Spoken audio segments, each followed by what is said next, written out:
Liki Milani Records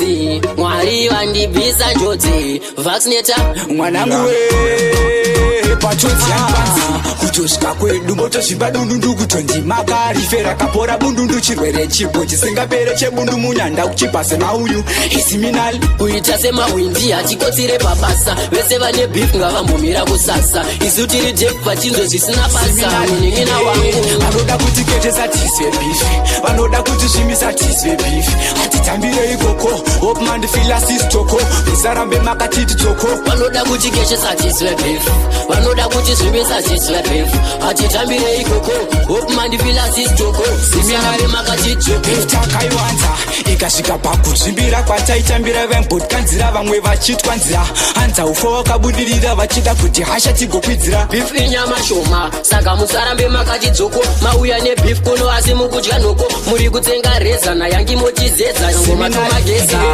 vanoda kuti ketesa tiswe beef vanoda kuti zvimisa tiswe beef hatitambire ikoko hopmandifila sistoko musarambe makatiti tsoko vanoda kuti ketesa tiswe beef vanoda kuti zvimisa tiswe beef hatitambire ikoko hopmandifila sistoko musarambe makatiti tsoko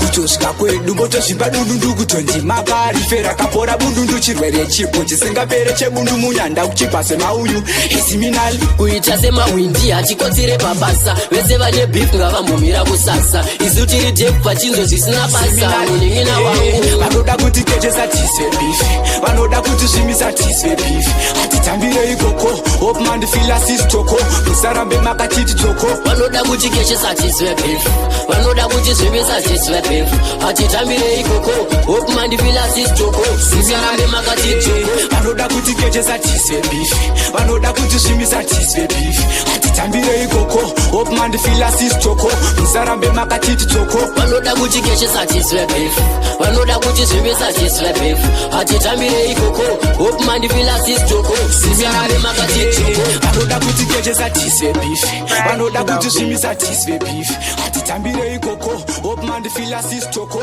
musarambe makatiti tsoko vanoda kuti ketesa tiswe beef vanoda kuti zvimisa tiswe beef hatitambire ikoko hopmandifila sistoko musarambe makatiti tsoko